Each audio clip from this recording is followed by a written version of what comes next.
Hey guys, Chris here. As you can see, we have a new setup here. We're trying something a bit different here in my office because I'm using now a tripod, and I used to have the camera mounted on top of this desk, but every time I hit it while talking, well, it moves and jiggles around about. So we're now on a tripod, meaning the background is much more boring, much more bland, but this area up here where I usually, post these pictures and photos and writing and text, it's much easier now since it's black or white, I mean.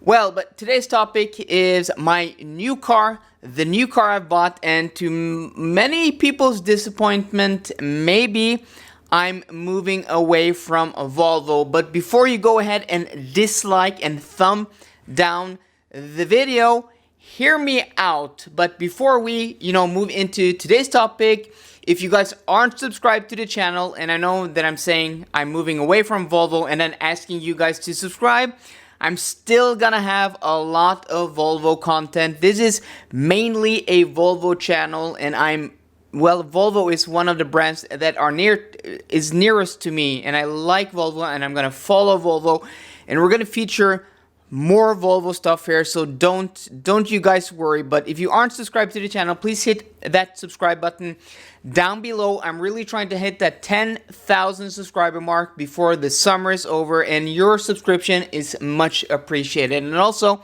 if you want to follow me on social media, check out my Instagram. Link is in the description box down below. So today's topic, well, announced a while back on Instagram. So if you're following me on Instagram, I usually update you guys more swiftly, more quickly than I do here with this, twice a week video I'm doing or have been doing for the past few years. If you're following me there, you might have caught on to the fact that I've sold my XC90. So I got my first XC90 in 2016, had that for 2 years, and I got my second XC90 in 2018, and now in 2020 it's gone. So I've had two XC90s over the course of 4 years, 2 years each. And why? Well, why have I sold my XC90? Well, it's because after we moved to Oslo, I live in Oslo now, or a suburb just right outside of the city limit. I work in the middle of the city. I'm not traveling as much as I did a few years ago. And now with COVID, well, I'm not traveling much at all, but that might change in the future because as most businesses, we are affected by COVID like other businesses. So we've had to cut back with employees, and that means I'm going to, resume a traveling role again to some degree. But when we moved to the city, the idea was that I was going to work mainly from the office here in Oslo, and I've been doing that for about a year. And when we moved here, I take the subway, the underground, the metro, whatever you want to call it. I take that to work every day. So 20 minutes on the metro. I'm in downtown Oslo, and I walk to the metro and I walk to my office from the downtown metro station. It's wonderful. I love public transportation. As much as I love cars, I love public transportation as much. I think it's wonderful, and it saves the world, right? If you hop on a train, on a bus, or on a metro, you're really saving the world. So I really do appreciate all you guys who take public transportation to work every day. So I do the same, and also my girlfriend also works in the city, meaning that we both take the metro, the subway, the underground to work every single day. And that means, our car, the car we're using, we only use it in the weekends. We only use it for shopping, going for trips, and what's the point in having two cars standing and parked outside of your house at home that you're not using daily? That's just completely pointless. So what happened is that my colleague who lived in Western Norway, he actually, because the XC90 was my company car, as you guys might remember, he actually started using that about a year ago, and we've been using it back and forth for about a year. And then, well, he wanted to move into an electric car, and well, we just got rid of the XC90. And having, you know, an expensive and large car parked outside of my house that I'm not using, I thought that was pointless, so we kept our Audi A4. But we still only have use for one car. But what we realized in the past year is that while having a 2-year-old, my daughter is 3 or 2.5 years now, traveling, especially when we go to the cabin, especially when we go for trips, the Audi A4 is just a tiny bit too small for us. We can't get all our stuff with us packed in the trunk, and since I've traveled so many thousands of miles and thousands of kilometers in the past few years, I've been in near accidents many times, so I'm one of those people who wants to pack your car properly, have everything in the trunk so it's, you know, it's safe. If you're in an accident, your things don't fly around. So if you have, you know, a suitcase or something packed in the back seat and you have an infant in the back seat, well, that can be dangerous, become dangerous very quickly. So the Audi A4, the trunk is just too small for all our stuff. We've been complaining about that for a long time.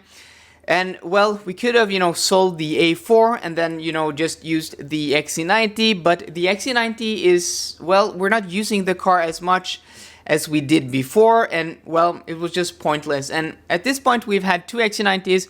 And also, living here in Oslo, you have the toll roads that are very expensive. Fuel in Norway is very expensive. So what better thing to do than buy an electric car? So as you guys might know, Norway is the electric car capital of the world. There isn't any country in the world that has as many electric cars per capita than we have. I mean, it's not even close. Norway are crazy EV car maniacs at this point. That has to do with, you know, incentives with buying a new car.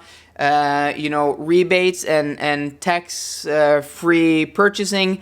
A lot of things goes into that calculation, but it means that in the past 10 years, the electric car sales in Norway has almost peaked at 50% of new car sales every year. I think we were at 45% last year, and that is just crazy. So we thought, well, we need an electric car, and we went through looked at all of the cars. And well, naturally for you guys, we were thinking the Volvo XC90 P8 Recharge. But well, that's not out before next year. We want a car now, and my new car is being delivered in August. So in next month, actually, we're in July now. Next month, we're getting our new car. So the XC40 P8 Recharge is just a tiny bit too small. Yes, the trunk might be bigger than in an Audi A4, but I actually don't think so.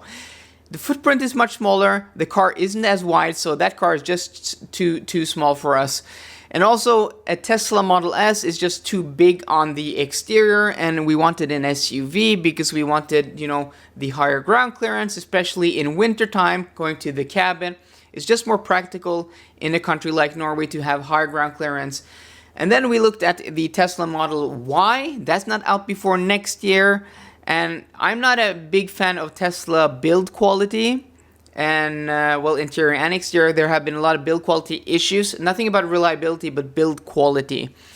I'm not a big fan. The Tesla Model S is almost 10 years at this point. The Tesla Model X is an ugly car. Sorry if you have a Tesla Model X. I think that's a hideous car. I hate the Falcon doors. I would rather drive a BMW X6 than a Tesla Model X. I think that car is hideous. That's just my opinion, guys. I think it is hideous. So there aren't too many options. You have the Mercedes EQC, but my girlfriend hates Mercedes for some reason. I love Mercedes. I think that's a brilliant and cool looking car. So when you eliminate all those cars, it has to be an EV, it has to be of a certain size, you have to have certain range. Well, you aren't left with too many options, and the option we test drove a few times was the Audi E-Tron. And well, we landed on an Audi E-Tron 55. This is the spec, white with 20-inch Audi Sport wheels, black package, tinted windows.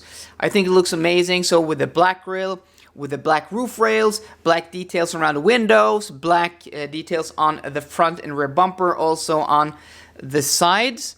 I think this car looks very, very sharp. I think the e-tron is one of the best looking SUVs on the market today. I think Audi make better looking SUVs. The Q8 is one of my favorites, but the e-tron overall is a brilliant looking SUV. We also went with the gray interior with the sports seats, spec'd it up. We have the upgraded Valcona leather. We have the Bang & Olufsen sound system. We didn't opt for the panoramic sunroof because it's quite small compared to other panoramic sunroofs, and it was very pricey at almost $2,000. I think that was just a bit too pricey, or around 20 or 18,000 kroner. So a few more bits and bobs here. We ended at, after rebates and with winter wheels, 20-inch winter wheels, 5 spokes, we ended at 823,000 kroners. That's about $85,000 for this car. I don't think that's particularly bad. I think that's quite actually a good deal, because if you spec an Audi A4 here in Norway, where that car is heavily taxed because it is a gasoline car, it will be as expensive with the same option. So you're basically getting an e-tron 55, a 408 horsepower four-wheel drive large SUV for the same price as you would get an Audi A4 with a 2-liter turbocharged gasoline engine with 220, 30, 40, 50 horsepower. I'm not sure, that engine at least. This is a much better car compared to an A4. This drives much more like a Q7 or a Q8. This really is up there with the best of the SUVs from Audi.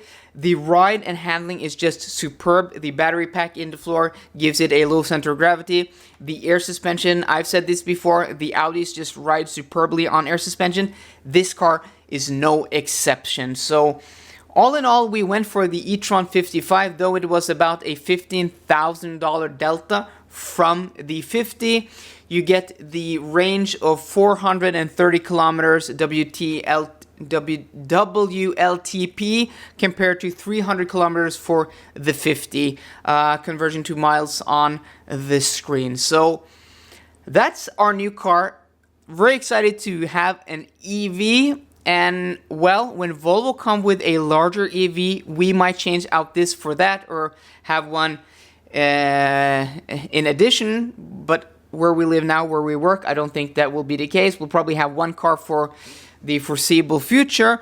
But if Volvo come with the next generation XC90 as a P8 recharge, you guys know I'll be standing first in line, knocking on Volvo's door to purchase that car if it is well priced. But I'm not finished with Volvo. I'm just taking a break with this Audi. It's a brilliant car, and if you guys really want, I'll bring you guys some content on this car, though I've moved a little bit away from that because I'm concentrating with work, and the video making and reviewing cars really have, well, been really time consuming. So guys, I hope you like this video. I hope you guys like my purchase.